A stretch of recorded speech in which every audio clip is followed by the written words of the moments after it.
அப்புறம் நைட் எழுந்திருக்கும். அவள் வீட்டுக்கு வரப்ப வெரோனிகா தான் பசங்களை பார்த்துருப்பா. வந்த வேலையாக வெரோனிகா ஒர்க் பண்ணுவா. ஏன்னா இது வரைக்கும் வாழ்க்கையில் இந்த மாதிரி ஒரு ப்ரெஷரை பார்த்ததே இல்லை. ரொம்ப தேங்க்ஸ், உன்னால இப்போ நான் ரொம்ப ஹாப்பியாக இருக்கேன்னு சொல்லிட்டு வெரோனிகா ஒர்க்லாம் பண்ணுவா. இதை பார்த்து அவளுக்கு ஒரு மாதிரி இருக்கும். சரி அலெக்சாண்ட்ரா, அவங்க பசங்களை பார்த்துக்கோங்க, நான் இங்கேருந்து போயிட்டு வரேன்னு அவள் பாட்டாங்க கிளம்பி போயிடுவா. பட் வெரோனிகாவுக்கு ஒரே வருத்தமாக இருக்குது. ஏன்னா இவளுக்கு அந்த மிருகத்தோட ஒன்றா இருக்குன்னு ஆசையாக இருக்குது. பட் அந்த மிருகம் ரிஜெக்ட் பண்ணிட்டே இருக்குல்ல, ஏன்னா ரொம்ப சோகமாக இருப்பா. நம்ம இதுக்கடுத்து இங்கே இருக்க வேணாம், நம்ம இங்கேயே போயிடலாம்.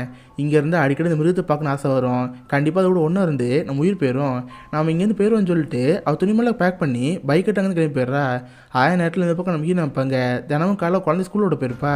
அதே மாதிரி ஈவினிங் போய் குழந்தை கூப்பிடலான்னு இருக்கிறப்ப, மேடம் உங்கள் மாமியார் இருந்தாங்க, அவங்க பசங்களை எங்கேருந்து கூட்டு போயிட்டாங்கன்னு சொல்கிறப்ப இதை பார்த்துட்டு கோமாயிரும். மாமியார் வீட்டுக்கு போய், அத்தை நீங்கள் எது குழந்தை வச்சுருக்கீங்க, குழந்தை பேசாமல் என்கிட்ட கொடுங்க, இந்த மாதிரி வீட்டில் என் குழந்தை வளரான்னு சொன்னால் அதெல்லாம் முடிவு பண்ணு சொல்லுவாங்களா. இதை பார்த்துட்டு கடுப்பாயிரும். கண்ணாடி மேலே கல் விட்டு எரிஞ்சு அவள் பசங்களை வந்து கூட்டி போயிடுவா. அப்போ அந்த பசங்க அம்மாட்ட கேள்வி வைப்பாங்க, அம்மா இந்த மாதிரி அங்கிள் இறந்து போனார்ல, அது இல்லாமல் கடல் கூட சாபமாமே, அப்பாவும் அங்கிளும் ஒன்றா இருந்தாங்களாமே, அதனால தான் கடவுள் அங்கிளுக்கு தண்டனை கொடுத்தாரான். இது உண்மையானு கேட்டால் இவளுக்கு என்ன சொல்ல தெரில. இங்கே பாரு பசங்களா, அதை பற்றி பேசக்கூடாது, என்னோட வாங்கன்னு சொல்லிட்டு அவள் பசங்களை வந்து கூட்டி போயிடுறா. அதுக்கப்புறம் இவளுக்கு அந்த விஷயம் ரொம்ப பிடிச்சி போச்சு. அடிக்கடி இந்த கிரேச்சரை பார்த்து அந்த கிரேச்சரோட ஃபிசிக்கல் ஒன்றா இருக்கா. அது போய் இவளுக்கு அவள் தம்பி மேலே ஒரு கோபம் இருக்குது. ஃபர்ஸ்டெல்லாம் அவளுக்கு அவள் தம்பி ஒரு கேங்கிற விஷயம் தெரியவே தெரியாது. பட் இப்போ தான் அவளுக்கு தெரிய வந்திருக்கும். தான் புதுசுன்னு தம்பி ஒன்றாந்துருக்காங்களே, இந்த ஒரு கோவலுக்கு இருக்கும்.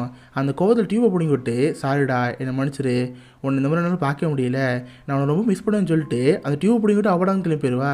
சாக்சன் வராமல் அந்த தம்பி அங்கேயே இருந்து போயிடுவான். கட் பண்ணால் இந்த பக்கம் நம்ம ஹீரோட மாமனார் மாமியார் வைப்பாங்க. இப்போ அவங்க பையன் ஜெயிலில் இருக்கானே, அவங்க வீட்டெல்லாம் விற்று எப்போ அவங்க பையன் வெளியே கொண்டு வந்துருப்பாங்க. அவனும் காரில் வந்துட்டு இருப்பான். அவன் நியூஸ் பேப்பர்லாம் கொடுத்து, பாரு நம்ம குடும்பம் மானமரெல்லாம் போச்சு, பாரு நியூஸ் பேப்பர் எப்படி போட்டிருக்காங்க பாருன்னு சொல்லிட்டு நியூஸ் பேப்பர் தருவாங்களா. பார்த்தா ஃப்ரண்ட் பேஜில் அந்த கொலையை பற்றியும் எங்கள் ரிலேஷன் பற்றியும் போட்டிருக்குமா. இதை பார்த்து இந்த ஏஞ்சலுக்கு ரொம்ப கஷ்டமாக இருக்கும். வீட்டுக்கு வந்து அவங்க அப்பா மூஞ்சே பார்த்துட்டு இருப்பான். அவங்களும் அவனை பார்த்து, இங்கே பாரு இதுக்கு அடுத்து இந்த ஊரில் இருந்தால் உனக்கு அவமானமாக இருக்கும், வேணாங்க இது வெளியூருக்கு போ, அங்கே போய் வேலையை பாருன்னு சொல்கிறப்ப இவனுக்கு கஷ்டமாக இருக்கும். சரி நான் அம்மா ரூமுக்கு போய் அவங்க அப்பா ட்ராயில் ஒரு கண்ணு இருக்கும், அந்த கண்ணு எடுத்து நெட்டி போட்டு வைப்பான். பேசாமல் செத்துலாமன்னு பார்க்குறப்ப இவனுக்கு நம்பிக்கை இருக்கும்.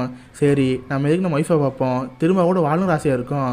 கரெக்டாக அந்த நேரம் பார்த்து அவங்க அப்பா உள்ள வருவார்.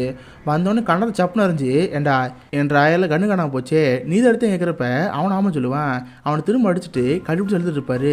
ஏண்டா நீ தற்கொலை பண்ணிக்கோட ஜெயிலு சொல்லி எடுத்தோம், நீ வாழணும்டா, ஏன் இப்படி பண்ணுறேன்னு சொல்லிட்டு அவங்க போய் நக்கு பண்ணுவாரா. அதை பார்த்து அவனுக்கும் ஒரு மாதிரி இருக்கும். கட் பண்ணி அப்படி வெரோனிகா வைப்பாங்க.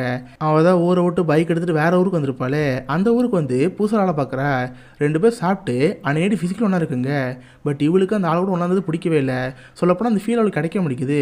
அந்த கிரியேச்சர் கூட இருந்ததுக்கும் இந்த மாதிரி மனுஷங்களோட இருக்கால அந்த ஃபீலிங் வேறு மாதிரி இருக்குது. திரும்ப அவளுக்கு அந்த கிரியேச்சர் கூட போன ஆசையாகவே இருக்குது.